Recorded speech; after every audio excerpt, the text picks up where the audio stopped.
You're watching Destiny Church. Live your call, fulfill your destiny. Welcome to our Sunday service here at Destiny North. Of course, this morning it is a special Sunday because we are also conducting our Destiny Weekend. So again, I would like to welcome all those of you that are joining us sa ating Destiny Weekend. Sila po yung mga naka-t-shirt. Kaway po kayong lahat. And of course, welcome po dun sa mga regulars po ng ating Destiny North. Kaway nga yung mga taga Destiny North. Yay! And then again, there are those of you that are joining us for the very first time. I'd like to know how many of you are joining us here for the very first time. Can you just raise your hand? We have some special gifts, special tokens for you. Kung nandito po kayo at first time nyo pong dumalo dito sa Destiny Church. Anyone? First timers in the house? Ayun, welcome. Anyone else? Okay, baka meron pa pong iba. First timer? Yes. Welcome, welcome. Okay, before anything else, I would like to call the kids once again, and we will be praying for all the children so that they can have their own service, their own activity in the next room. Sige, all the kids, come forward, come forward. Palakpakan nyo naman ang mga batang ito.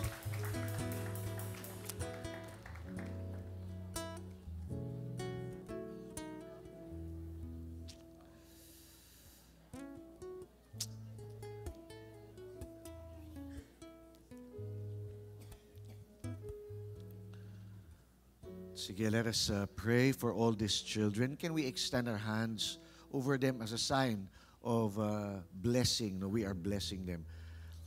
Panginoon, marami pong salamat, Lord God, sa mga bata, sa mga anak na ipinagkaloob mo sa aming pamilya, sa simbahang ito.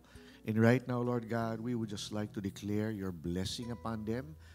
We pray, Lord, that as they grow, they will continually grow in the knowledge and in the fear of you.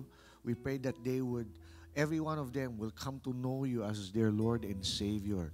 And we pray, Lord God, as they have their own event, they have their own service outside, guide their teachers as well, para, Panginoon, maturuan, magabayan ng tama ang lahat ng mga kabataang ito.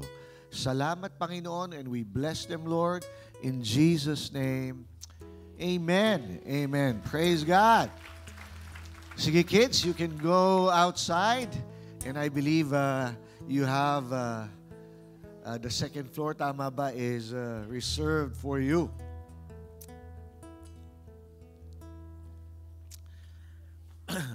Again, good morning, everyone. Good morning. And as I mentioned a while ago, welcome to Destiny Church. Can I just invite everyone once again to pray with me as we go into God's Word. Lord, we just want to thank you, God, for this beautiful Sunday morning that we can gather once again as a church. We thank you, Lord God, for your presence, for the opportunity to worship you, for the opportunity to be with friends and family and gathered one another in your presence, Lord. Lord, I pray that with this word this morning, you will encourage every single one of us.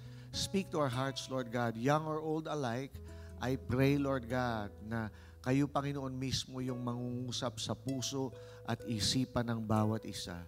We thank you, Lord, in Jesus' name. Amen. Amen. By the way, sige, you can give a clap to the Lord. For the kanina, when I welcomed the first timers, forgive me, I forgot to mention, nakalimutan ko magpakilala. I forgot to mention my name. So my name is Pastor Carlo Panlilio, and I'm the senior pastor of Destiny Church. Me and my wife, Shalene, we have been pastoring Destiny for the last 26 years. So ever since we graduated from college, from the university, we felt God's call in our lives to start a church, a ministry, and thus we have Destiny Church. And we are just so delighted to have you here this morning. welcome po sa inyong lahat. Okay? Anyway, maybe some of you are also watching us live stream or maybe later via delayed telecast. Welcome din po sa inyo. Okay? This morning, we are going to continue in our series about the remarkable, parang wala yatang ano, no? Ang tawag doon? Bumper. I was looking for the bumper. We have been doing a series for quite several months already. At ang serye po natin, sino mahilig sa mga serye? Okay? Sino nanonood ng mga teleserye? Ano ba sinusundan yung serye ngayon? Okay? Anyway, no, dito po sa Destiny, ganun din tayo. No? We are following a series. No? Pag series kasi, nagbi-build up yung climax. No? And so, pero you know what? Ayoko yung series na, merong mga series na sobrang bitin, di ba? Meron naman mga series na isang episode pero buo yung kwento. Pero meron ka rin inaabangan sa susunod. Mas gusto ko yung ganon. Dito sa Destiny, no, buo yung kwento. Pero meron pa rin tayong aabangan. No, so, we have been doing the series about remarkable men and women of God. And in fact, more specifically, we have been looking at characters in the Bible that we have dubbed them as lesser known. Kasi obviously, there are characters in the Bible that are quite famous. Mas kilala sila. No, among others. Like for example, everyone knows Moses, right? Tama ba? Everyone knows David. Okay? Everyone knows Paul or Peter. And of course, there's Jesus. No?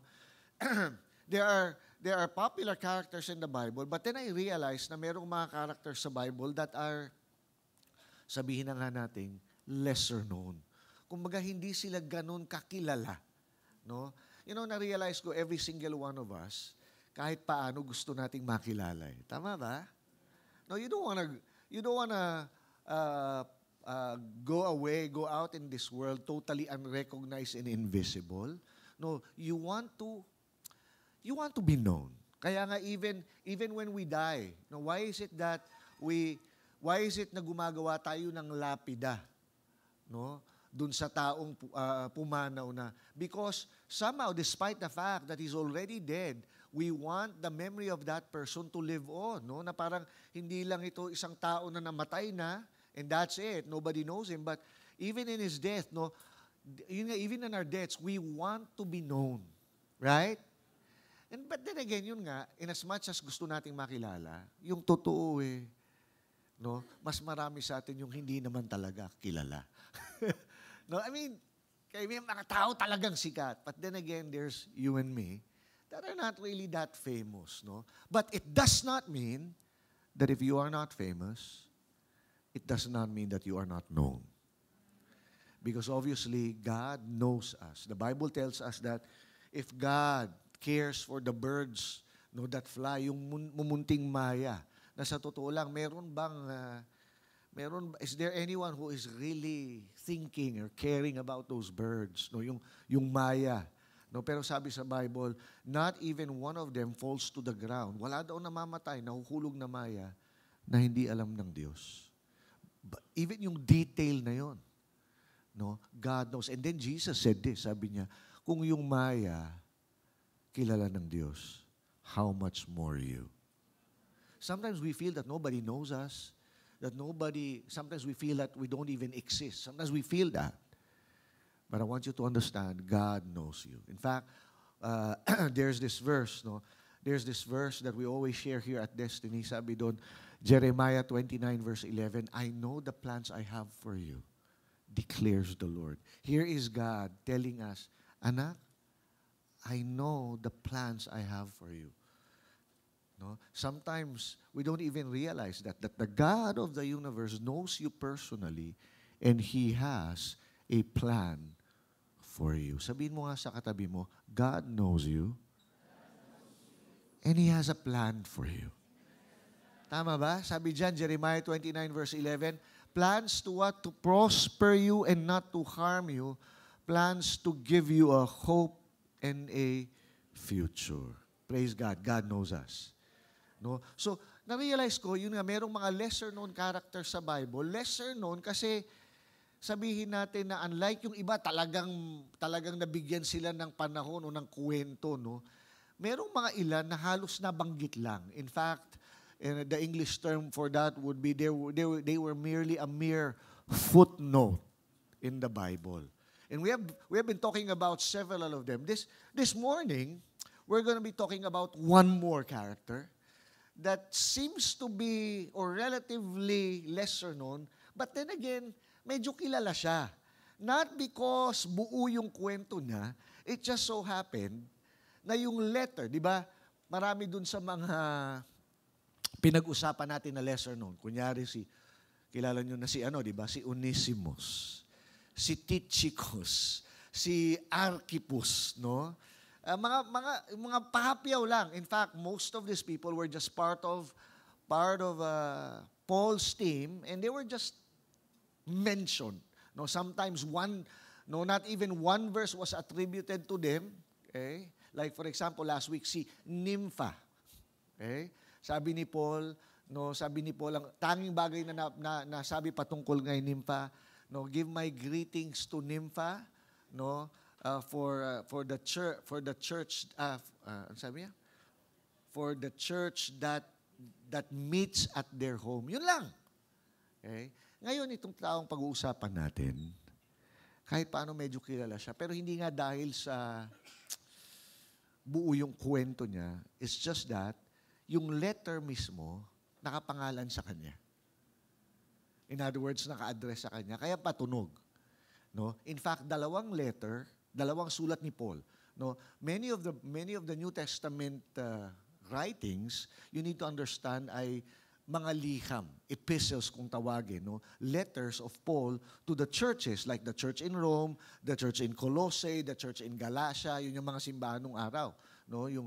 Kung sa panahon natin ngayon, siguro kung susulat si Paul, susulat siya sa church ng Maynila, sa church ng Cebu, ganyan. Okay? So mga bayan ito nung araw. Pero meron ding mga more personal. Katulad sumulat si Paul kay Philemon, na namundok namingwit sa karagatan. Hindi po 'yon. Okay? Si Philemon, sumulat siya kay Philemon. Tapos sumulat din siya kay Timothy. Kaya lang natin naririnig yung Timothy kasi nga may sulat patungkol sa kanya. No? But we're going to take a look at actually just one verse, about, we are given a glimpse who Timothy is. Okay, may sulat sa kanya. Nakaka-encourage, by the way, yung sulat kay Timothy. It helps us, it encourages us. Nandito yung mga katagang sinabi ni Paul, fight the good fight of faith, finish the race. And why is it in the Bible? Because we know that's not only for Timothy, in a way, that is God speaking to every one of us. That's the kind of life that we are meant to live. Fight the good fight of faith, finish the race. In other words, huwag ka susuko sa buhay. Tuloy lang, padayon lang. Right? Tama ba? Anyway, pero may sinabi si Paul patungkol kay Timothy na nakita natin, so si Timothy, ito pala siya. I would like to entitle this talk, Reaching and Discipling the Next Generation.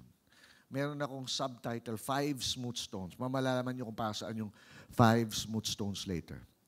But more importantly, reaching and discipling the next generation.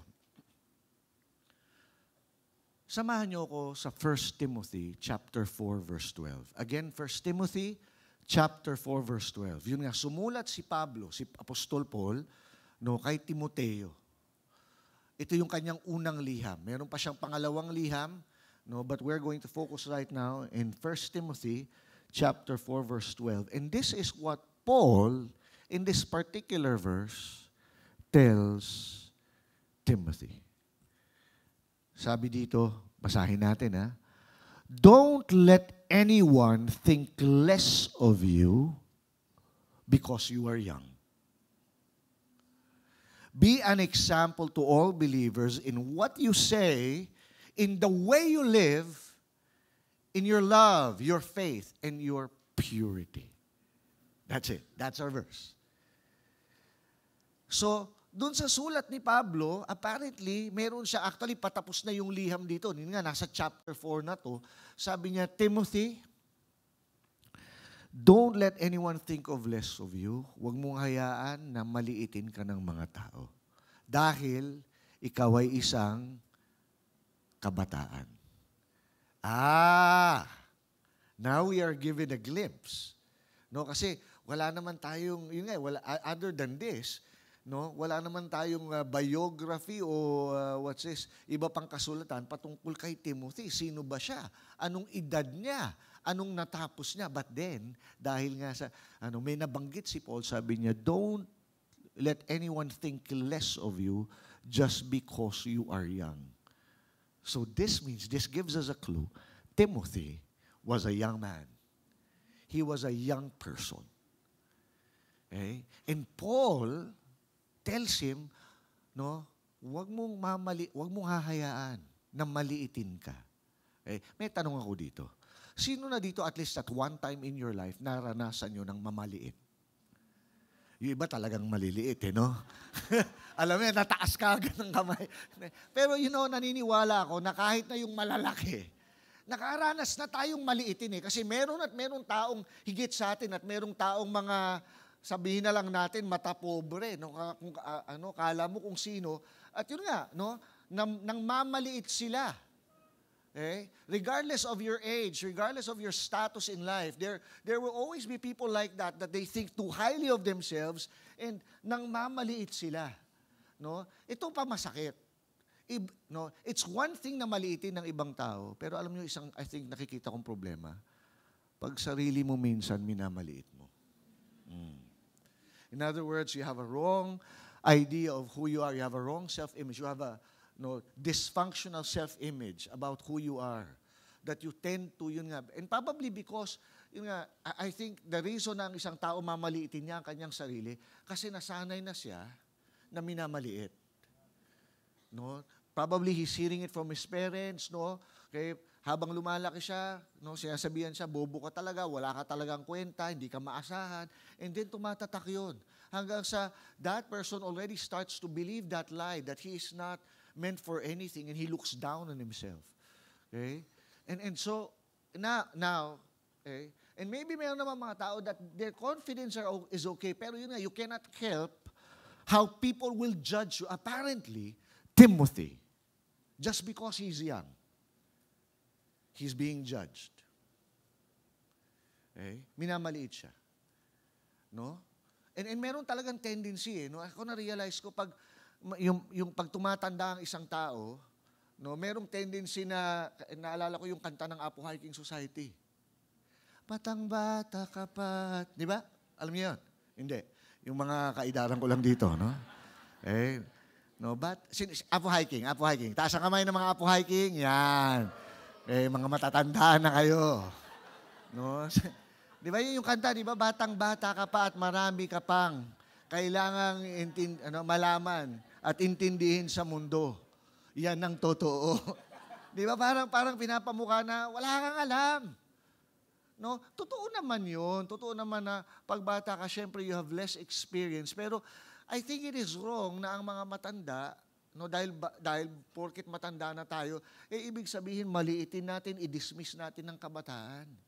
Okay? That sometimes this is also happening in the context of the church. Okay? That there's a tendency to look down. To look down on young people just because they're young. To look down on others simply because, probably they have a lower status than you. We don't want to do that. Here at Destiny, we don't want to do that. We don't want to look down on people. Right? Okay? So sabi ni po, ang problema, alam siguro ni Timothy na medyo hinahayaan ni Timothy ito. Na hinahayaan niya na yung mga matatanda, ibinababa siya at siguro naapektuhan na siya. Sabi niya, no, don't do that, but be an example. Wow! Posible pala yun na kahit sa kabataan mo, okay, young people, I'm talking to you right now. You don't have to wait to be old in order to make an impact. I know this for a fact. Why? Destiny Church started when, I was a student back then. Okay? Now, I'm 50 years old, but there was a time I was young. And ganun nagsimula yung simbahan natin. You know, I was just a young person back then. We had a small Bible study. Who would have thought na itong maliit na Bible study that happened in UP Los Baños in the 1990s would grow to be a movement in the entire nation. Right now, we have 20 plus churches all over the Philippines. Praise God. Diba? No, and yun, mumunting Bible study lang kami. I was a teenager. And that's why I can tell you, yung mga kabataan ngayon, don't you ever say, hindi, Pastor, kabataan lang ako. No, kasi alam ko yung capacity, alam ko yung kayang gawin ng isang kabataan. Hindi mo kailangan, yung iba naghihintay pa na tumanda na bago may matinong magawa. No! Yung iba nga, matanda na, wala pa rin matinong nagagawa eh. Di ba? Tama ba? By the way, itong mensaheng ito, hindi lang para sa mga bata, para sa atin lahat to. Tama ba? Ano man ang edad mo, sa ang estado ka man ng buhay. Right? Right? Kung magpapagamit ka sa Panginoon, gagamitin ka niya. Sabi dito, maging ehemplo. No, be an example to all. I'm not gonna make time. Okay? Anyway, I'm trying out something. I told them, give me 25 minutes. I'm gonna be done in 25. Nope, that's not gonna happen. So, I'm just gonna enjoy myself and share this word. The reason I'm trying to make time is because, praise God po, next week, please pray for me. No, on Thursday, actually, I'll be going to Singapore tomorrow because we are to attend an annual conference. No, every year in Singapore, there's this annual conference entitled IDMC. And praise God because on Thursday night, no, there's a pre-conference, and I was invited to be one of the speakers.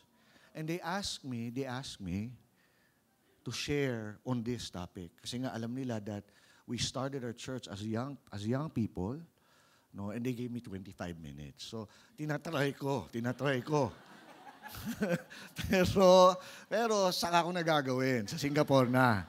Ngayon gagawin lang natin kung sino tayo. No, so sabi ko kasi susubukan ko lang naman. No, pero maganda kasi to. Sayang eh, no. Okay.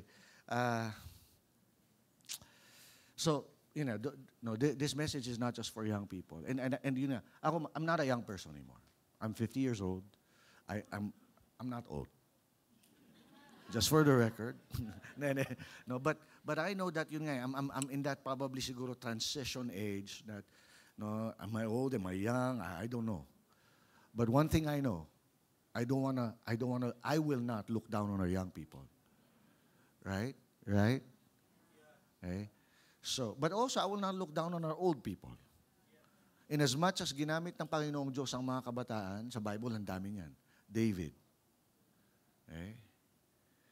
No, you need to understand. Peter, James, John, the disciples of Jesus, Jesus was 30 years old.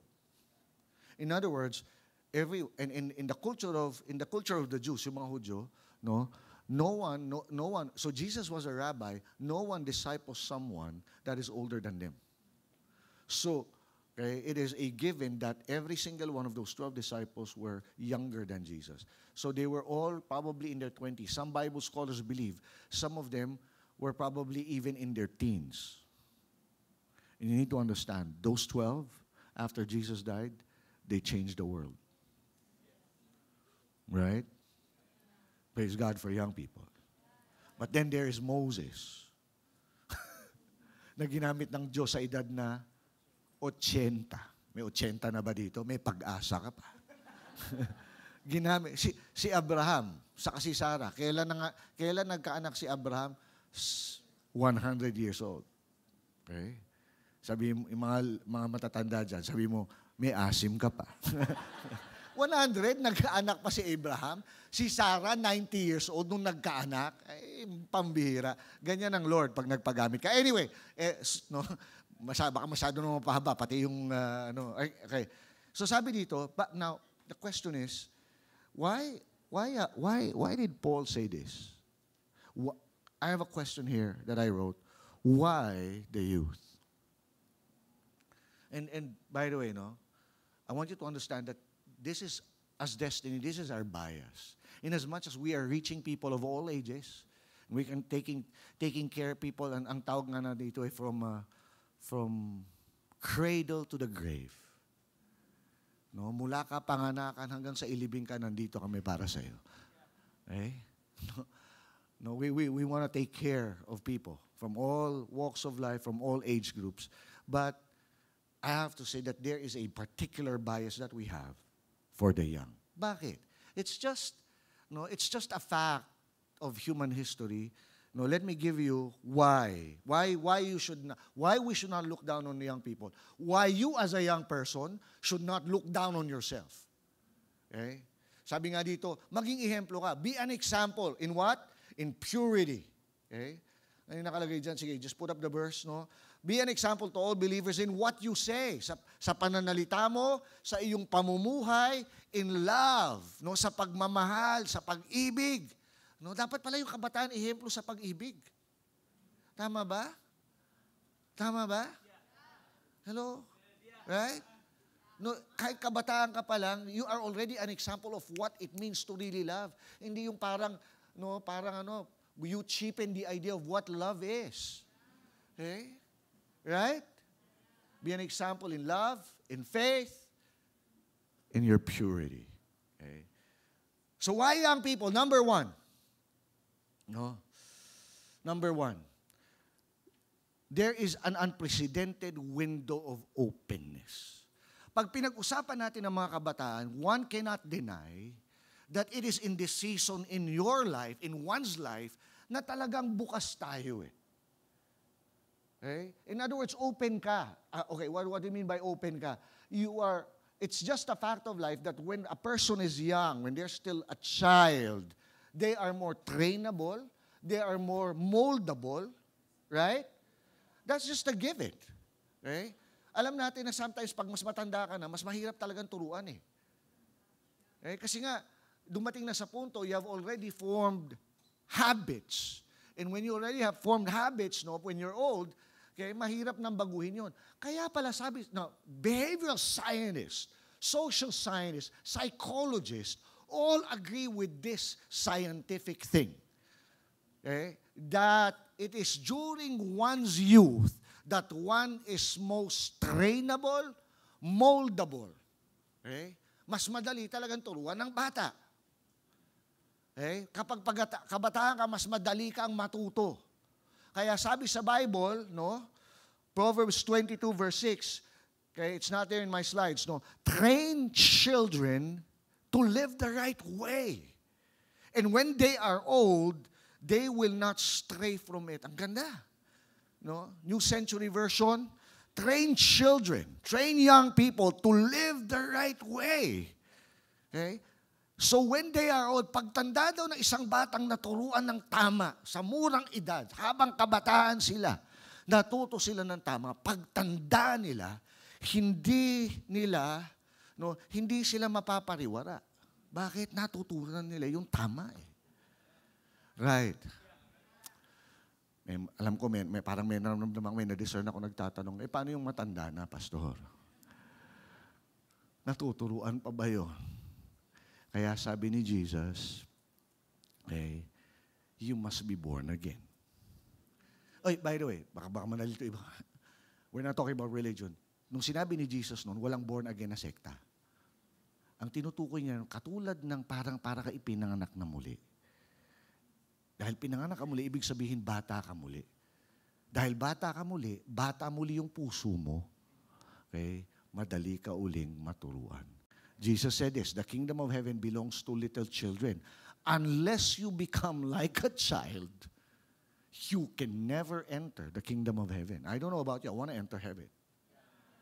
And the requirement is what? Sabi ni Jesus, hindi niya sinabing, unless you become part of this particular church, or unless you go to church every Sunday, hindi nga sinabi ni Jesus, unless you pray every single day of your life, you will not enter heaven. Hindi, sabi niya, simple lang ang requirement. Unless you become like a child,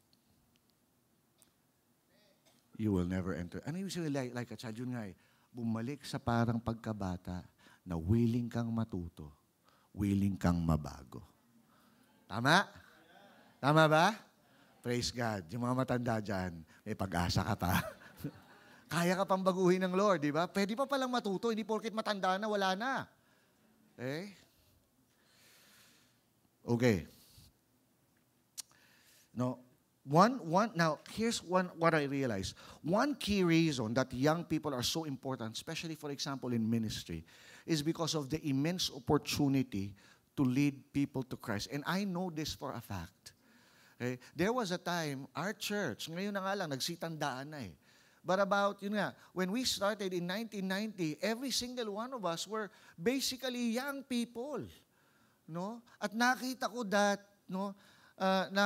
that, there is just such a great opportunity to lead. And then that's why, yung mga kabataan pinupush natin, okay, adopt a campus, adopt a university, pray, reach out to your friends, reach out to your classmates, because this is, the prime time, the best time to reach them, kasi nga bukas eh. Tama ba? Bukas, hindi pa sarado yan. What's this? Trainable, moldable. Open. Sabi nyo nga, open. Okay? Kaya nga magugulat ka, hindi lang. Now, pag hindi ito nakita ng church, ng Christianity, na advantage opportunity, you need to understand, the world knows this. Naalala ko nung freshman ako sa UP, buti na lang talaga. May mga Christians na sineran ako. Kasi sa totoo lang, ang unang lumapit sa akin na napakabait, fratmen. Pag nag-dorm ako siya, talaga ang babait ng, grabe. Siyempre, pag freshman ka, naghahanap ka ng mga kuya, fratman talaga. Tapos, tinulungan ako kasi nalako pa yung kwarto ko noon. Sabi, ay, ganito lang yan. So sila kuya. Natuto ko sungkitin tuloy yung mga di ba? Tapos, ganito lang yan. So, tinuruan ka. Tapos, ang babait, mga kuya mo. Tapos talagang, pag may problema, sabihan mo, tawagan mo lang, dito lang si kuya, ganyan. Pero ang goal nun, maya-maya, rini-recruit na ako. And kaya ang daming napapasama sa fraternity, sa sorority. Daming napapasama nagiging aktivista. Bakit? Kasi nga, bukas open. Pag hindi tinake advantage ng mananampalataya tayo, ang ginagawa natin, masisira ang kabataan. Hello? Are you there? There's just unprecedented. Okay, can I ask, I just want to make a survey. How many of you here in our church, you came to know the Lord when you were still a student? Can you raise your hand? Whoa! That is a lot. That's it. That's what I'm talking about. Come on, give the Lord a hand.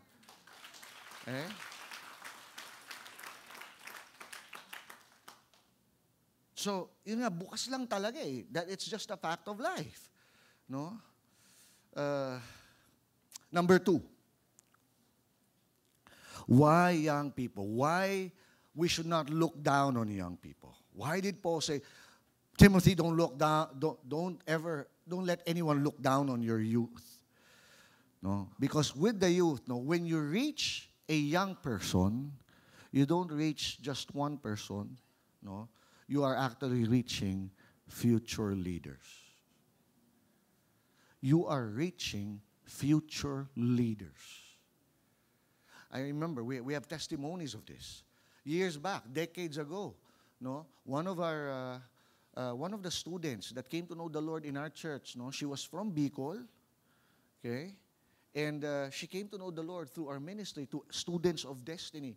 Si Sheena Onrubia, okay? For those of you who know her, And yun nga, nandito siya sa UP nung time na yun, pariwara buhay niya, Pero nung nakakilala siya sa Lord, the Lord changed her. And he started to dedicate her life to the Lord.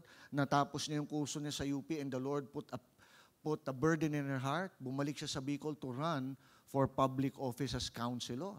Praise God, nanalo po siya doon kahit na wala siyang political party, kahit wala siyang pera, kahit hindi siya, hindi siya nagbigay, hindi siya namili ng boto. In fact, nagulat yung bayan niya kasi walang nananalo doon na hindi nagbibigay. Pagkatapos, as a result of that, dahil naging counselor siya, yung kanyang mga kasama sa kampanya ng mga kabataan, nilagay ng Lord sa kanya na alagaan mo yan.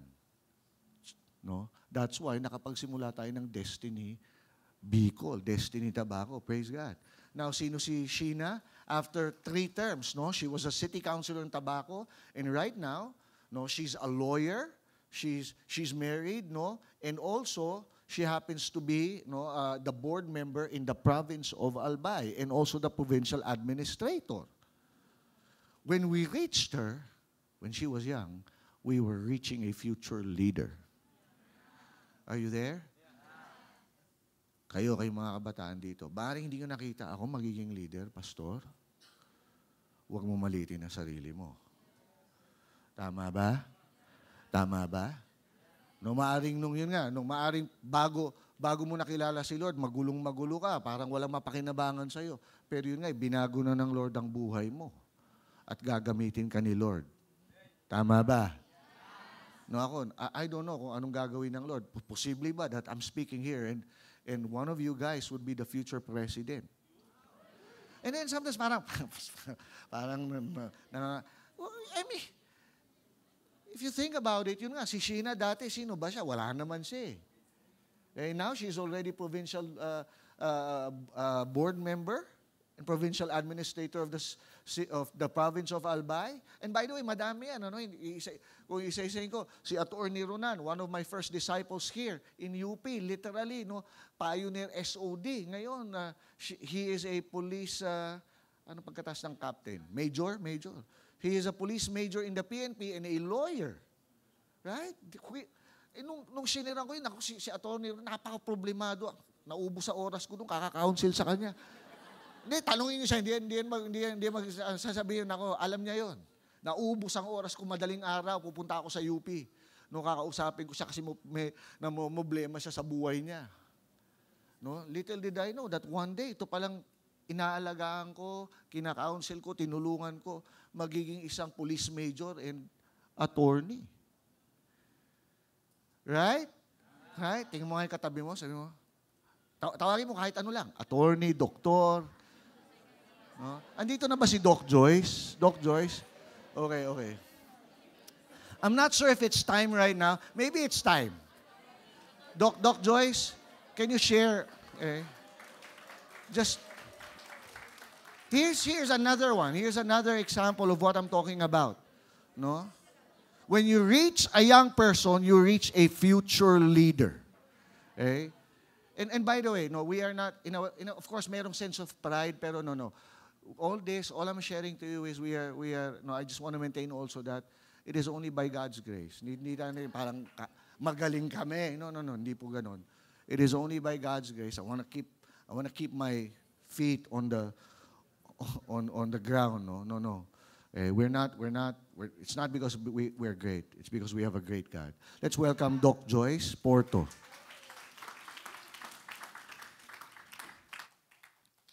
Hello. Good morning, Destiny Church. Good morning. So my name is Christine Joyce Porto, and I am privileged and honored. Thank you, Kuya Carlo, for allowing me to share my journey with you. A story of how God's love, mercy, grace, and guidance turned a lost and rebellious young woman like me into someone who now serves Him as a wife, as a mother, and as a doctor here in our country. So I'm a product of a broken home. I grew up longing for acceptance and meaning. I entered University of the Philippines, Diliman in 2002. Fresh from living in the province, full of passion but lacking direction. I wanted to make something meaningful out of my life, but I took the wrong path. Shortly after entering UP, I joined the student arm of the infamous rebellious group, the National People's Army, a decision that led me into such a dark place.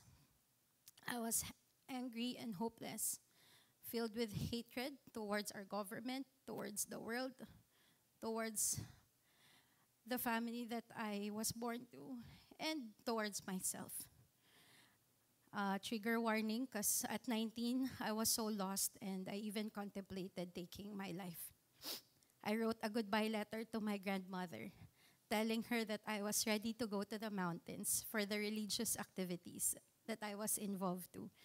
I remember writing in my goodbye letter, and I quote, "Balang araw nanay, maiintindihan niyo rin na ang ginagawa kong ito ay para sa bayan." But then, a few months later, I had a dream. I was standing on a cliff, literally, and a voice told me that a series of mistakes had brought me there. One single wrong step, and though I would want to turn back, it would be very hard and even more so impossible. I woke up crying, realizing that that was my life. If I went any deeper into this rebellion, I knew it would be very hard to escape, even if I wanted out. Desperately, I cried out to God, "Lord, if you are the Savior you claim to be, then you have to save me now, because I don't know how to save myself anymore." In 2006, just a few months before graduating from UP, I encountered Jesus through the Destiny Weekend. That moment changed everything. I was desperate for something real, something that could save me from the pit that I had dug myself into. And in Jesus, I found hope. I found the reason I have been longing to. I have found the reason to live. I surrendered my life to Him, and He began to work inside of me, healing my broken, lost heart, and gave me new dreams and a new purpose. Shortly after, I joined the Destiny Church and committed myself to serving God. It was here that I learned the importance of living with authentic, passionate pursuit of the Lord. I joined the Students of Destiny, and it helped me ground in prayer and excellence. And I discovered that my first ministry was to excel in my studies and to win souls for Christ. Despite the challenges of being in medical school, quitting ministry was never an option for me. I started holding cell groups in my second year of med school, even leading cells after 36 hours. I think some of them without sleep during hospital duty. I saw it as a privilege and not a burden to be where I was. Yet, medical school was far from being easy. Financially, we could never have sustained being in med school. It seemed impossible, but God really provided. For every year that I persevered, for each year, I received an academic scholarship. I aimed to excel, but in May 2011, by God's grace, I even graduated the valedictorian of my class. When I delivered my valedictory address, I knew it wasn't just an academic achievement. God has given me the platform to speak, and it was His stage, created for His glory. Another key commitment I made in 2006 was the SOD 7-point commitment. It was during that time that I made a covenant to remain single until I graduate medical school. Some people told me it wasn't necessary since med school was technically postgraduate. But I knew that commitment was between God and me. It was a promise I held on to, and I believe God honored that decision. Today, I am married to my first love, Pastor Butch Porto. And we are blessed with 3 beautiful children. Waiting was worth it because I saw God's hand in our family up until this very day. So, after medical school, I continued on to neurology residency in St. Luke's Medical Center, where on my on my 4th year, I became the chief resident.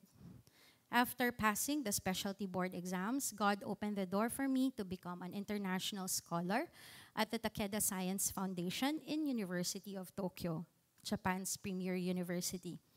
I was granted a 24-month scholarship, a very rare opportunity.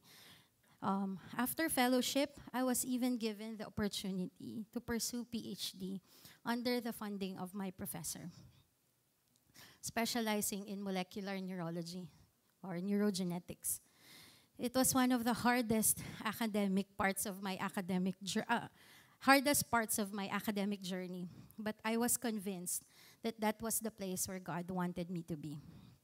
During my almost 6 years in Japan, God wasn't just shaping my mind, but He was honing my character. Every day was a struggle and often wanted to give up. But I cried out to God on my knees, saying, "It was you who put me here, and only you who can take me out here." And so I persevered, and after thousands of experiments, many failures, and few successes, I successfully defended my thesis in January of this year and earned my PhD. In March, I graduated and became the first neurologist in the Philippines to hold a PhD in neurogenetics. But that wasn't the end of the journey. God gave me a vision to deliver high quality, personalized healthcare to the Filipino people. That's the very reason why we came back to the Philippines. With the skills and knowledge God has entrusted me, my calling is to serve my fellow Filipinos, ensuring that even the least of us can access the best possible healthcare. I believe each of us has a purpose, and by His grace, I am committed to fulfilling mine. Looking back, I can see how God's hand has been on my life every step of the way. From the rebellious and lost young woman I was in UP to the wife, mother, and neurogeneticist I am today, it is all by God's grace. So like Timothy, who was young, yet called to a great purpose, God didn't overlook me because of my age, my past, and my sins. Instead, He used those very things to prepare me for the future He had in mind for me. And by His grace and mercy, I pray that I will live out my days fulfilling the purpose God has set for me. If there's one thing I want to leave with you today, it is this: no matter where you start, no matter how lost or broken you may feel, God has a purpose for you. The long is road and narrow, but there is nothing impossible for a life fully surrendered to Jesus Christ. All glory to God. Praise God. Can I call Pastor Butch? No, we would like to pray for you. Pastor Butch and Joyce, sige, come here.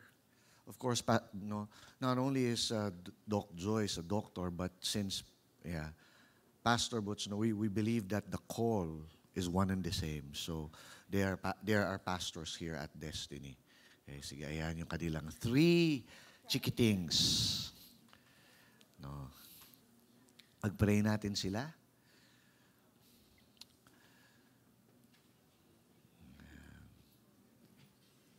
Yay! Sige, can we just bless them, no? And extend our hands to them. Lord, we want to thank you for the life of Doc Joyce, of Pastor Butch, of course, and their 3 children. We thank you, Lord God, for, Lord, you Lord, we thank you, Lord God, that you have placed a call in them, and we thank you because they have responded. Lord, today we just bless them, Lord God. Ingatan niyo po sila. Lord, continually lead them, Lord God, as you have led them years back. Continually lead them. Order their steps, Lord. I pray that every step they take, Lord God, even as they, Lord, not only pastor a church, but in a way, pastor on a national level, we pray, Lord God, na gagabayan niyo po, Panginoon, ang mag-asawang ito. Continually grant them wisdom and guidance. Bless their children. Lord, may they continually grow in the knowledge and fear of you. Strengthen their marriage, strengthen their family. We thank you, Lord, in Jesus' name. Amen. Amen. Praise God. Okay. By the way, si Pastor Butch, siya ang ating, Pastor Butch and Joyce, no, they're in charge of our 10 a.m. service in Destiny Central. Kinuha ko lang sila dito kasi gusto ko nga mag-testify. Okay? So, pahiram lang ito. Destiny North, ha? Okay. Thank you, guys. Sige, you can go. Praise God. Okay. There's still a lot more that I'm gonna say, but yeah, can just the keyboard or Edwin, can you come? Let me try to end this. No, there's still a lot. Actually, I'm just on my. I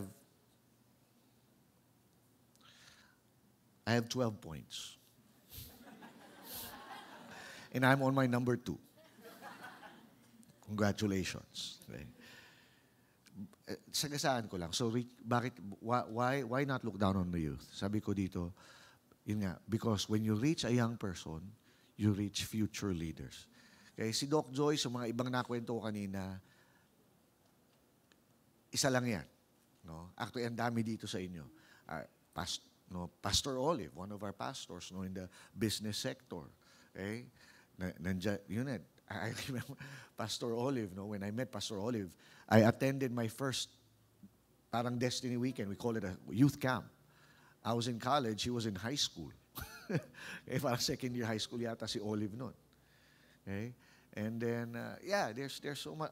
Pastora Jill, who is preaching right now in Destiny Central, no? Dati she was just a student of family life and child development here in UP. Okay? Ngayon, she has her own school. Diba? Parang, yun nga, kaya yung mga kabataan dito, mangarap kayo. Yung mga nanay, mga magulang, mangarap kayo para sa anak nyo. Huwag niyong bombarde ng tanga, bobo, walang kwenta, tamad. That's not gonna work. Okay? We are reaching our nation here. Okay? One youth, one future leader at a time. Amen? Okay? No, why the youth? Because it is the season when one's youth makes major life decisions. Yun yung nangyari kay Doc Joyce. No? She was about to make a major decision. Buti na lang. Okay? No, can you imagine? Kung hindi tayo kumilos, no, yun nga, nasa bundok pa ba yan ngayon? Baka patay na yan. Right? Nandun na siya eh. No, nagpaalam na, sumulat na. No, ganun yun eh. No? Pag mag-NPA ka, susulat, liliham ka na. Si Pastor Ben, muntik na rin gumanon eh. Paliham na rin siya noon eh. Naalala ko, tama Ben? Di ba? Paliham ka na rin noon eh. No? Kami mga anak ng bayan. No, totoo. Maraming nakukuhang NPA sa UP. Pero mas maraming nagpapasto. Tandaan niyo yan. Hindi ako nagbibiro. Like, come on. No, wag makinig doon sa mga wag papasukin ng anak sa UP, komunista. Mas malaki ang grupo na SOD sa UP kaysa komunista. Right? Lalaki ulit, right?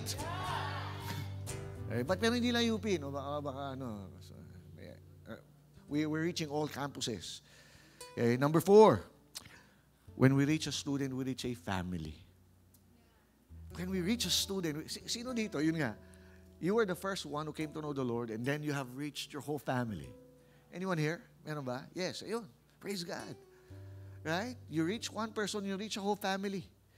No? Ito, I love this because the many divine movements have started with young people. Charles Shedd said the following, sabi niya, the whole history of the Christian church tends to show the clearest vision for changing the world had generally come from students. I don't have time to elaborate. If you are a student of history, of Christian history, isa sa pinakamatinding movement na nangyari in the 1800s, yung tinatawag na student volunteer movement, which has produced the greatest missionary movement even to date. Grabe. More than 100,000 young people, students, were mobilized for missions. 20,000 literally went out. And this is the 1800s. In other words, yung panahon na yun, walang eroplano. No? Talagang pag umalis ka sa bayan mo para magmisyon, talagang grabe. Talagang iiwan mo lahat. And yet, wow. Can you imagine? 100,000 were mobilized. 20,000 actually went into foreign missions. No? Okay? It is revolutionary and culture shaping. Okay? The campus is where major political movements and culture shifting ideologies have been birthed. No, the philosophy of the classroom. Sabi ito itong naintindihan. That's why we also need to understand that even the world, even the secular people know this and they would like to take advantage of that opportunity. Okay? Sabi ni Marx, no? Sabi niya, the philosophy of the classroom will become the philosophy of the government and the entertainment industry in the next generation. Okay? Sabi ni Marxist, ito sabi ni Vladimir Lenin, okay, intellectuals are the vanguard of the revolution. Okay? In other words, intellectuals, kaya ngayon, yung mga estudyante, nasan sila? Nasa campuses, nasa universities, ine-educate. No, pag edukado, yun eh. Okay? By the way, mag-aral kayo, mga young people. Get educated. Huwag puro TikTok. Yung nakakalungkot, no? Bagsak ang Philippines pagdating sa education as compared to other countries. And you know why? Yun nga. And ang mahirap dito, alam mo yung, I think that the worst, yung bagsak tayo pero akala mo ang galing-galing mo. And our politicians want to keep it that way. Keep them uneducated, keep them unknowledgeable, okay? Keep them poor so that they keep on voting for us. Mas tanga, mas okay. Bakit? Mas madaling lokohin eh. No? Are you there? And that's why tayo, no, we want to educate. Right? Right? Okay. And then number 7, no, Scripture testifies of how God uses young men and women for His purposes. I can talk about David and Esther. Okay. And all these young men that God used. You need to understand, Mary and Joseph were, some people believe that they were in their teens when Mary started to carry Jesus. They were young people. And yet, ginamit sila ng Lord. Tama ba? Huwag mo hintayin na matanda ka na bago kakabitin ng Lord. I have some great hope for our nation. You know why? One thing I realized, magulo ang history natin. There's a lot of betrayals, even our political history, no? But one thing that is, something that we can say na parang a light in the midst of all the craziness in our political and our political history. Okay? Do you know that the Philippine Revolution, unlike the other revolutions that happened in the revolution for independence that happened in most countries they were led by old people. Philippine Revolution, our revolution was led by young men. Some of our generals were literally in their teens. No, si Jacinto, sino pa to? Del Pilar. They were, imagine a general at age 19. Okay? Hello, ibig sabihin may capacity ka. May capacity yung mga young people. No? Hindi pwedeng age 19, general ka lang sa Mobile Legends or something. No? Diba? Call of Duty. Wag.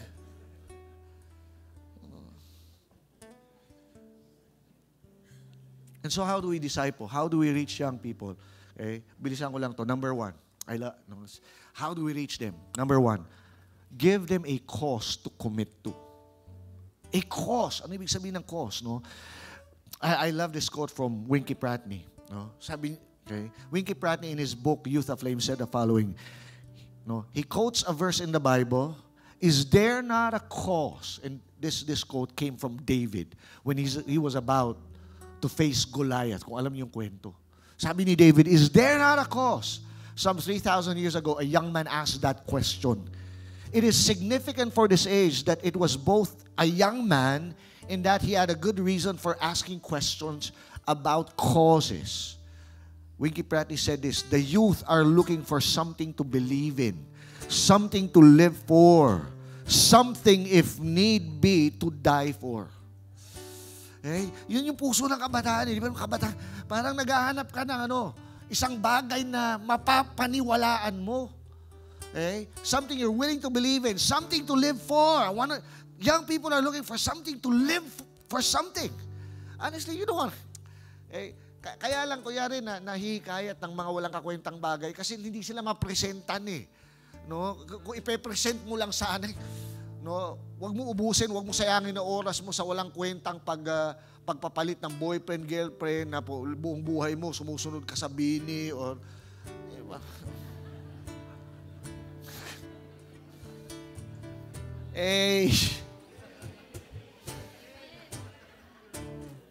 Come on. Well, by the way, no, it's nothing wrong to be fans of those, but hey, no, there's more to life than just following after a band, a K-pop group, or whatever. Eh? If Christianity cannot offer an answer, the world with all its false ideologies and wrong causes will. Wow, I hope you see that. If we as a church don't stand up and reach out to the young, the world will. Yun na-realize ko, yun nga kung hindi natin ginawa yung ginagawa natin. No, someone like Doc Joyce would have been lost. Someone would, if nobody reached out to me, I would have probably been lost to a fraternity. Right? Right? Okay? And no, yung, for all you know, okay, yung mga kaibigan natin, kapitbahay nyo, mga kamag-anak natin ng kabataan, they're just waiting. They're just waiting to be invited. They're just been waiting to be challenged. Okay? No, ako naniniwala ako, isang kabataan, pag binigyan mo yan ng magandang hamon, kaya nga, di ba, usong-uso, ako naalala ko nung bata ako eh. No, ang bata, gusto niya nahahamon siya eh. Gusto niya dinedare siya eh. Ayaw niya yung parang walang kwenta. Gusto niya parang sinusubukan siya. Kaya nga naalala ko, pag may mga away bata noon, sige nga, hawakan mo sa tenga. May ganun ba ngayon? Kasi dati ganun kami, susuntukan na yan pag nagawa ka sa tenga. Online na. Badoy. Dapat ganun, hawak ka sa tenga. Pero hindi eh. Sige nga. Mag-commit ka nga sa Lord. Sige nga, kaya mo ba to? Huwag ka nga mag-girlfriend, mag-boyfriend, hanggang hindi ka patapos. Sige nga. Ganon! Di ba? Right! Come on! Eh. Ganon ang hamon. Hindi hamon ng mga walang kwenta. Kaya napapariwalay kasi walang naghahamon sa kanila sa tama. Okay. You see Jesus, you need to understand, who is our pattern here? Jesus. Jesus was never afraid to challenge people. He was never afraid. He always asked people, do you want to follow me? And when people wanted to follow him, he didn't just say, ay sige, that's good. No, he said, are you ready? Foxes have holes, birds in the air have nests. Put up the verse. But the Son of Man has nowhere to lay his head on. Jesus was never afraid to give people a cause, to challenge people. And that's why we as a church, we're not afraid. We're not going to baby young people. We're not going to be like, okay lang yan. We're not going to dismiss you. Just give them nice, youthful activities na mga something that will occupy their time and just, no. Honestly, young people hate that. Right? Di ba, alam mo yung bata kayo? Di ba? Don't you hate it when people treat you na parang bata lang kayo? Yung mga bata, gusto nila matanda na sila eh. Di ba, meron kayong mga anak ng, no, baby, naalala ko yung lahat ng anak ko yata, no, pag tinawag siyang baby, hindi na ako baby. Problema nung matanda ka na, gusto mo bine-baby ka pa. Diyos ko, tanda mo na! Gusto mo bine-baby ka ngayon! Ano nangyari sa'yo? Kung kailan ka tumanda, tsaka di ba nakakais mga pabebe?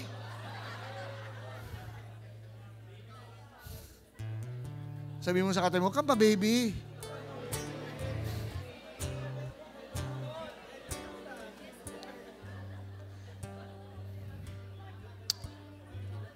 Number 2, ano pa? Paano natin makapture ang young people? Paano natin ma-reach? Don't just give them a cause. Give them a community to belong to.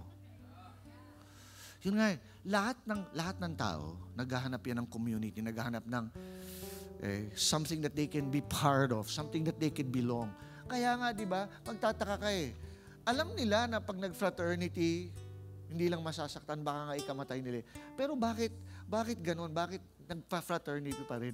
Kasi hinahanap niya yung brotherhood. Yung may makakasama siya. Ang problema, yung church naging minsan irrelational, walang community. No, yun lang, tuwing linggo lang nagkikita, tanging interaction lang. Ano nangyari sa church? Tanging interaction lang. Peace be with you, peace be with you. Hindi, nandito tayo. We're real people. That's why we encourage everyone, find a life group. No, hanggang sa pag-aasawa, hanggang sa pagtanda. Diba? Magkakasama, no? We're helping each other, going through life's problems and challenges, going through trials and triumphs together, a community to belong. Right? Right? And yeah, when we say SOD, I'm picturing a tight-knit community of brothers and sisters praying for one another. And just, no, advancing God's kingdom. Sabi, I love what John Eldridge said, no? commenting from the Lord of the Rings. No? Sabi ni John Eldridge, evil will hunt you. Therefore, fellowship must protect you. Yeah, evil. The devil's out to hunt you. Sisirain ng demonyo buhay mo. He's gonna destroy your destiny. He's gonna destroy your purpose. And you need to understand, you cannot do it alone. Evil will hunt you. Therefore, a fellowship, a church, a community must protect you. Right? Eh? Sabi sa Proverbs 17:17, a friend loves at all times, and a brother is born for a difficult time. A friend loves. You know, here we treat each other as friends, as a community, and we love at all times. No? Number 3, an adventure to live. Okay? Young people, they want an adventure. Okay? To live a life of adventure means to live a life of faith. A life of risk. When Jesus called the disciples, He didn't call them to a comfortable life. Okay? Sabi ni Jesus, no, leave your nets. Nung tinawag niya sila Peter, sila James, sila John, sila fishermen. Ibig sabihin, that is what, yun yung kanilang hanap buhay, yung kanilang ikanabubuhay. And then Jesus told them, hey, leave your nets, follow me. Okay? Are you willing to step out in faith? Okay? This is going to be challenging, but this is going to be great. It is not going to be without trouble. Sabi ni Jesus, in this world, you're going to have trouble. But take heart, I have overcome the world. Wow! Parang ang sarap nun, diba? It's going to be boring pag ang buhay, walang challenge, walang trouble. But yung alam mo na, there's going to be trouble. But take heart. Jesus said, I have overcome. We can overcome this together. Right? Number 4. A king worthy to follow. Deep inside the heart of every human being is a desire to follow someone. Yun nga, hindi. It's good to be led. It's good to have a leader. It's good to have a king. And there's no better king than King Jesus. Right? Right? A king worthy. Is He worthy? Yes. He died for you. He died for me. He died for the world. He is worthy.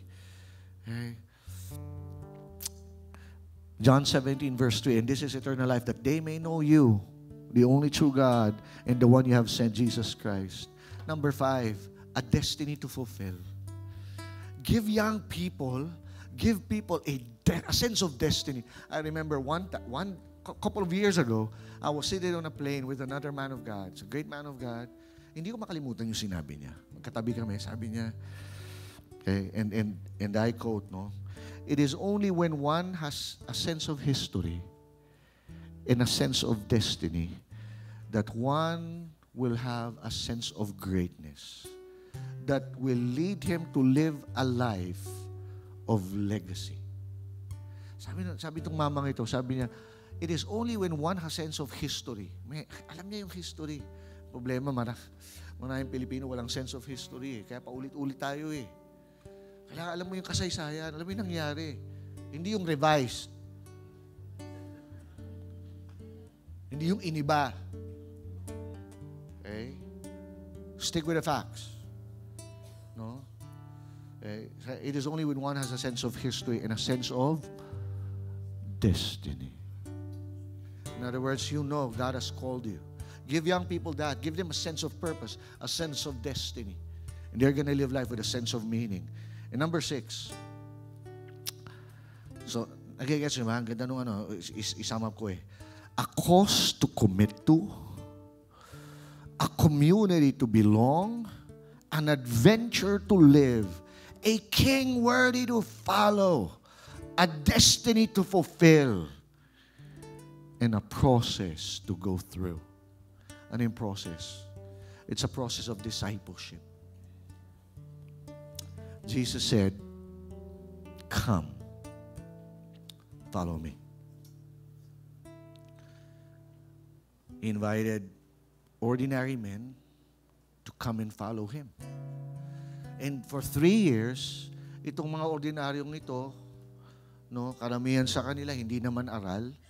Yun nga, mga mumunting mga mangingisda lamang ang karamihan sa kanila. Lahat sila makasalanan. Okay? Hindi pinuntahan ni Jesus yung mga edukado, hindi pinuntahan niya yung mga matatalino, hindi niya pinuntahan yung mga reliyoso at magagaling na, pinuntahan niya yung mga taong, sabi no, nangangailangan ng doktor. Sabi ni Jesus, I've come to seek and save those who are lost. At inalagaan niya yun for 3 years. Dinisciple niya. No, naging ehemplo siya sa kanila. By the time that Jesus died and rose from the dead, when He ascended to heaven, sabi niya, go. Just 12 people. 12 ordinary people, 12 ordinary men. Go and make disciples of all nations. And you know what happened? In just a century or more, the whole known world was conquered for Christianity. The whole Roman Empire at that time, which was the whole known world, was conquered by Christianity. Despite yung pag-uusig, yung persecution, okay, lumaganap ang Kristyanismo. And 2,000 years later, here we are. Christianity is the most influential force in the world. Okay? Amen? How did it started? Jesus and 12 young men. Let's conquer this nation for the Lord. Amen? Young people, don't look down on yourselves. Huwag mo maliitin sarili mo. Old people, bahagi tayo nito. We cannot look down on our young people. Okay? We're gonna help win young people, young men and women for the Lord. Let's all stand up.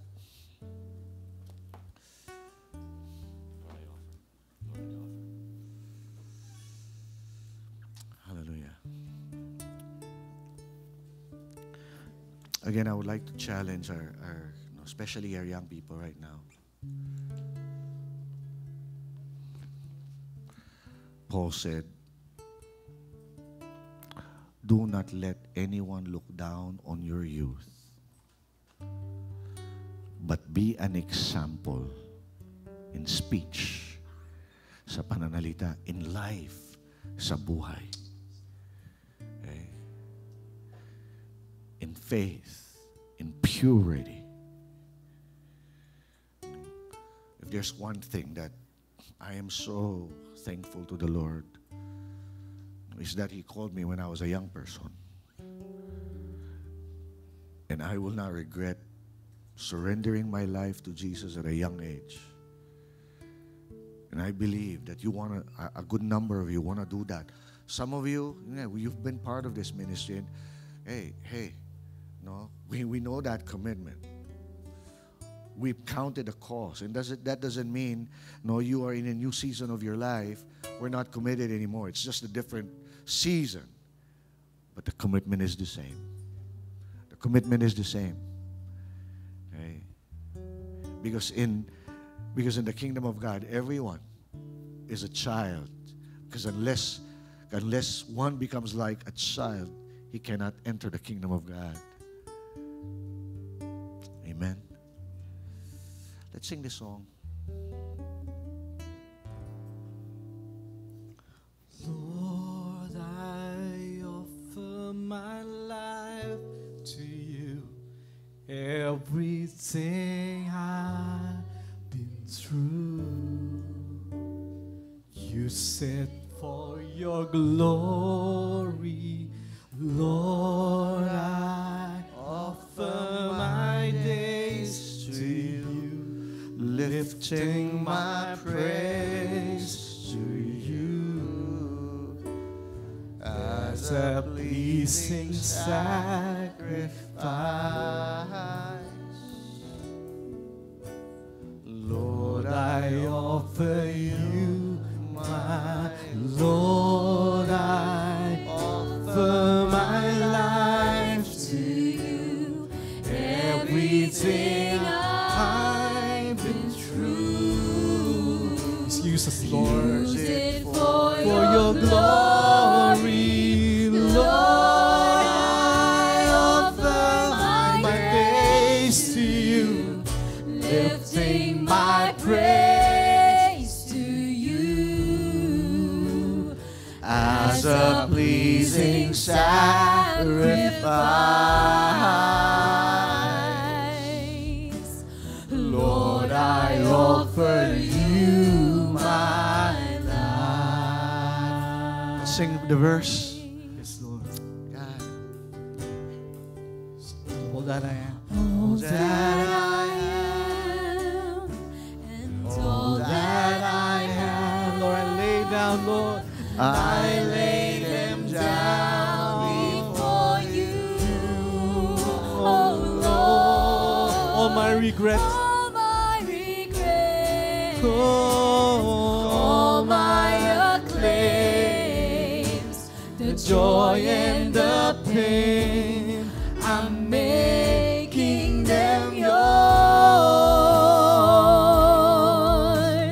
Things in the past, things yet unseen, Wishes and dreams that are yet to come true. wishes and dreams that are yet to come true. All of my hopes and all of my plans, my heart and my hands are lifted to you. Lord, I offer my life to you. Everything I've been through, use it for your glory. Lord, I offer my days to you, lifting my praise to you as a pleasing sacrifice. Oh Lord, I offer you my life. Right now, if you just want to do a personal commitment before the Lord, and you just want to respond, Lord, use me. Use me, whether young or old, doesn't matter. But if you feel like, God, gamitin mo ang natitira kong buhay sa mundong ito. Lord, gusto kong magpagamit, gusto kong baguhin mo ako. Lord, I'm not perfect. Lord, I'm sinful. I have made mistakes. I have failed. But today, Lord, I want to surrender my life. I want to change. If this is your first time here and you just want to make a decision to Jesus. Jesus is not a religion.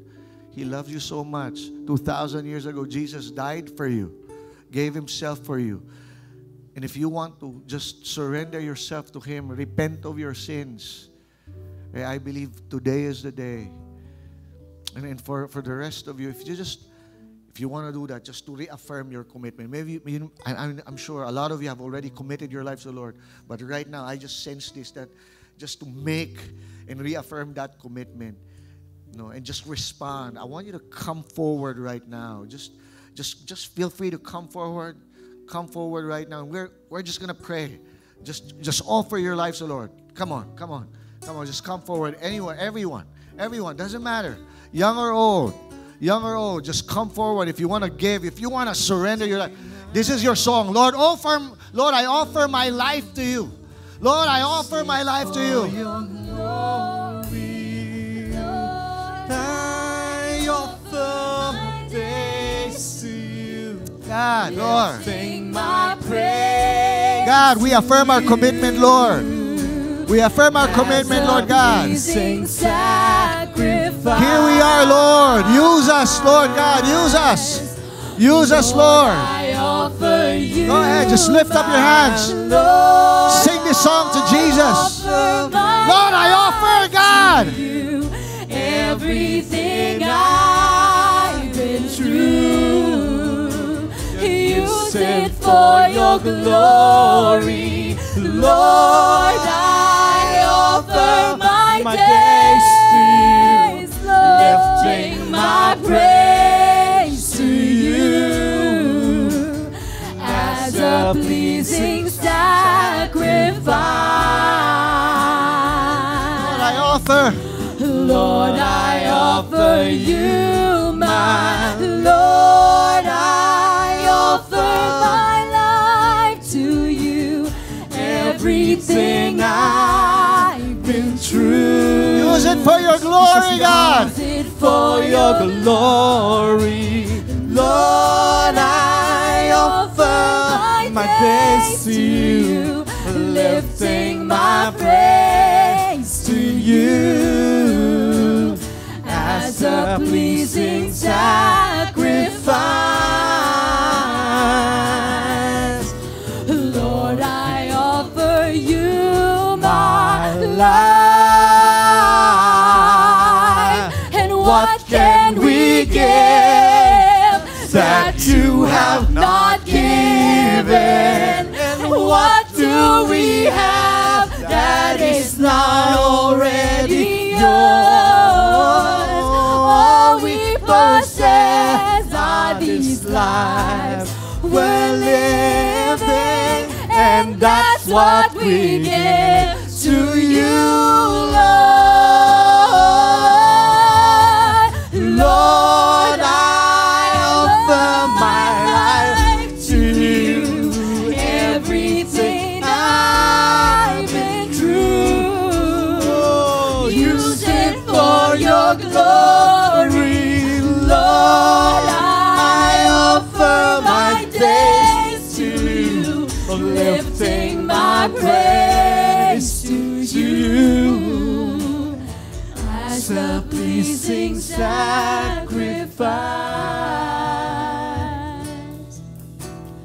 Lord, I offer you my life. Lord, I offer you my life. Father, we thank you, God. Thank you, Lord. Lord, we offer to you our lives. Thank you for the young people of our church. Lord, we pray that indeed, Lord, through these young men and women, Lord God, we are going to see a transformation in our nation. In the name of Jesus, Lord, raise up future leaders, Lord God. Raise up future leaders. Plant dreams and visions right now. Lord, I pray for the older people in our church, Lord God, that we will disciple and commit to win and train our young people, our children, Lord, in the name of Jesus. We thank you, Lord. We give you praise. In Jesus' name we pray. Amen. Amen. Praise God.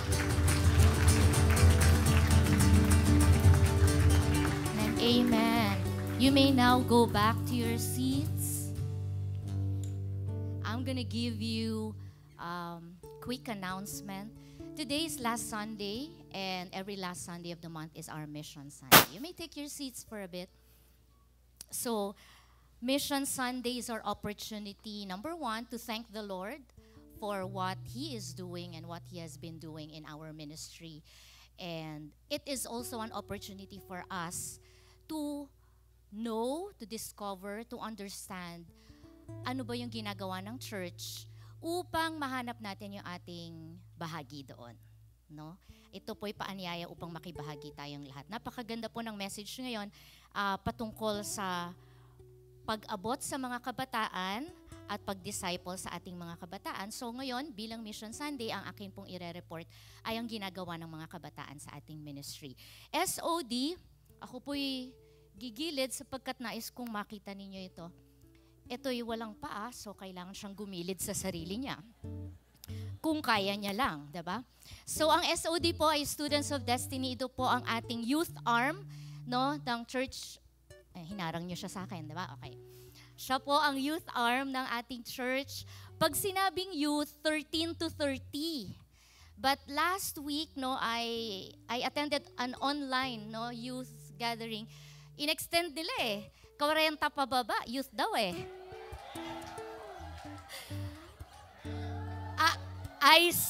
I still don't know the reason behind that, but in that conference, no, they divided the church or the body of Christ into two generations, the older generation, the younger generation, no. Ang cut-off ay sa 40. Talaga hindi pa rin ako umabot, no? So Tinanggap ko na yon, di ba? Yung iba sa inyo, medyo umabot pa, di ba? Ako, tinanggap ko na yon. No, but then again, for us, no, we call ourselves students of destiny. Mainly students of destiny because this started as a campus ministry. But now, the Lord has been leading us, no, to expand it. No, we have now the SOD alumni na inofficialize po natin. This year, ina-extend po natin yan. So today, I'm gonna be giving you a report, 2 major events na ginawa po natin upang umabot po tayo sa mga young people. At bibigyan ko rin po kayo ng announcement sa mga paparating pa lamang na gawain upang makibahagi po kayong lahat sa atin. No? Ito na yung application. Dito po sa Destiny, we are not just hearers of the word, but we are doers of the word. We heard the word about discipling the next generation. So we're gonna do it. We're gonna take part, right? Hindi man tayo young, meron tayong bahagi dyan. Sabihin mo sa katabi mo, may ambag ka dyan. So let me give you a report. Last August 10 to 11, we had our Oplan UPCAT.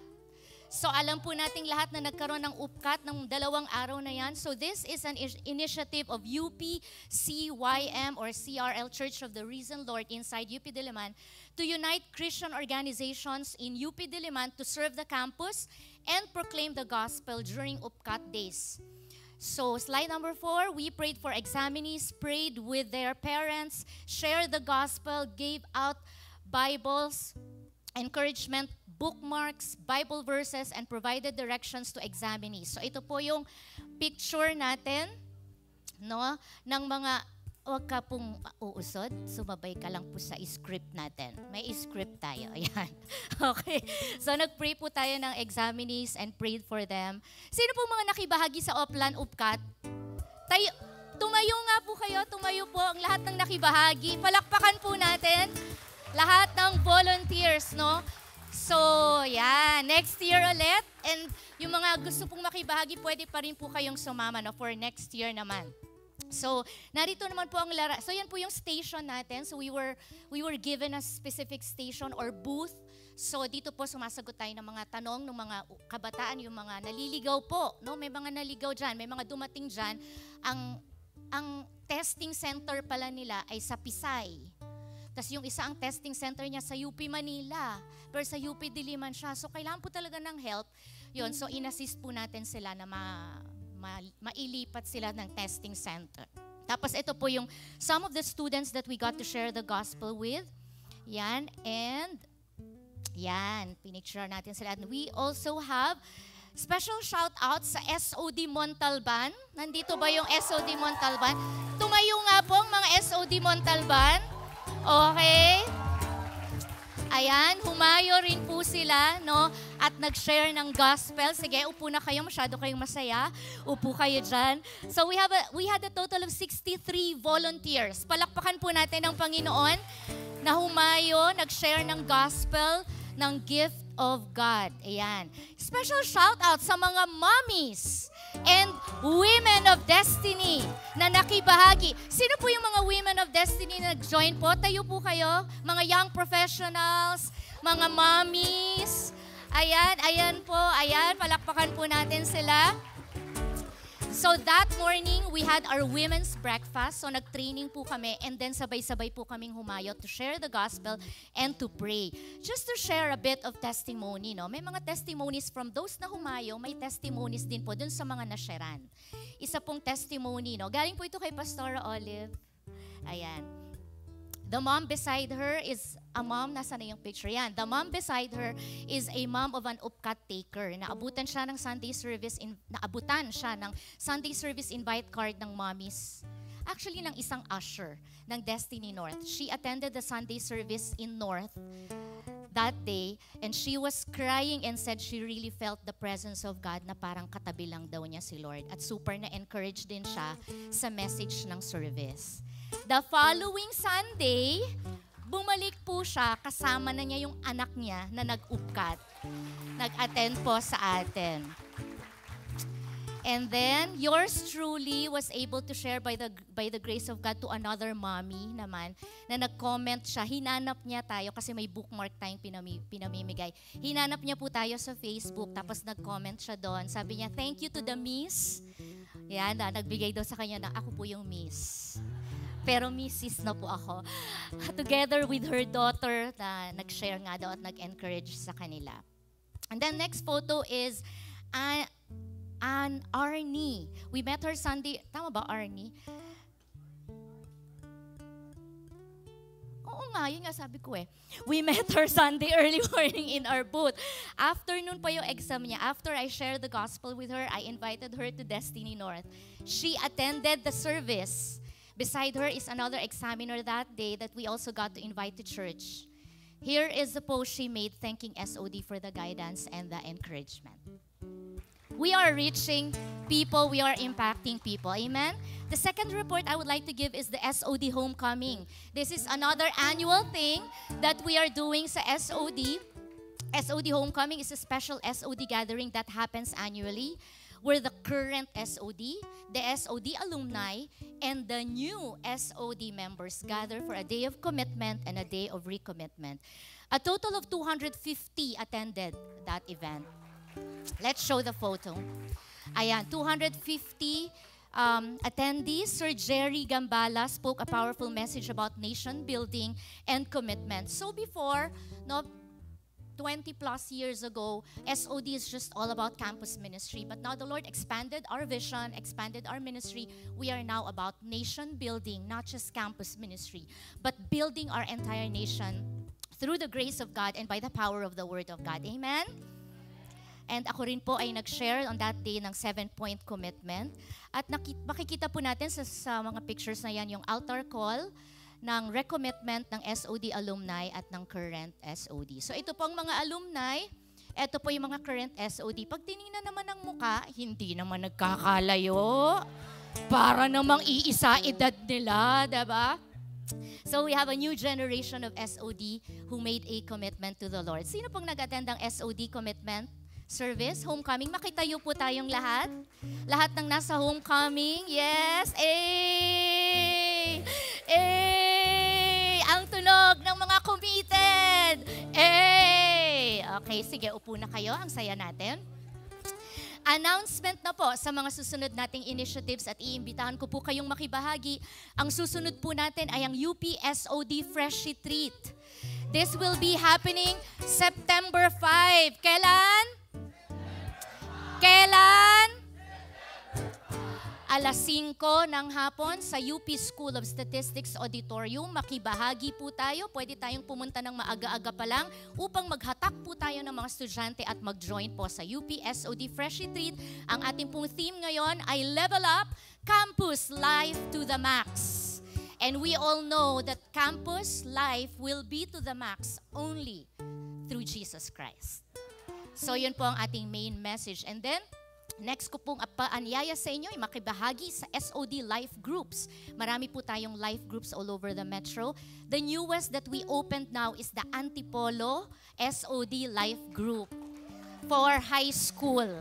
Yan. So, marami po tayong venues. And then, the third one is Not Alone. Makibahagi po tayo sa Not Alone. Bilang pangwakas po, may wakas po ito, yung aking sinasabi. Psalm 78 verse 4, sabi po dito, we will not hide these truths from our children.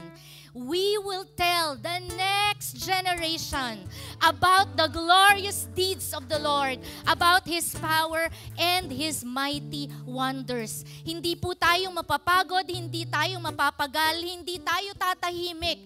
Patuloy po natin ipapahayag ang mabuting balita sa mga susunod na henerasyon at patuloy po tayong aabot at mag-aalaga ng next generation po. Paano po tayo makibahagi? Simple lang, PVG. Pray, Volunteer, Give. Choose one, choose all. Pray, volunteer, give. Yung iba, iniisip nila, multiple choice siguro yan. Pwede naman. As the Lord leads you. Pwede rin namang choose all. As the Lord leads you. Ang kabutihan po sa Panginoon, wala naman pong isa lamang na track eh. Ang mahalaga, tayo'y susunod sa Kanya. Anong pinagagawa sa atin? If you are called to pray, then pray to the best that you can. Called to volunteer, then volunteer to the best that you can. Called to give, then give to the best that you can. Okay? So if you want to give, you want to donate, sa Destiny Bank account lamang po. Wala po tayong mga personal account and other accounts na ine-endorse para po sa donations natin. Only through Destiny Bank accounts. You may also use the envelopes sa shares po ninyo. If you want to give, just label it for SOD and you can drop it in the boxes. Yun lamang po, paanyaya ko po sa inyong lahat. Makibahagi po tayo, mahalin po natin ang mga susunod na henerasyon. God bless you. Happy Sunday, everybody. We'll see you next week. Bye-bye. You're watching Destiny Church. If you would like to check more resources or donate to this ministry, you can download the Destiny Church PH official app or log on to www.destinychurch.org.ph/give.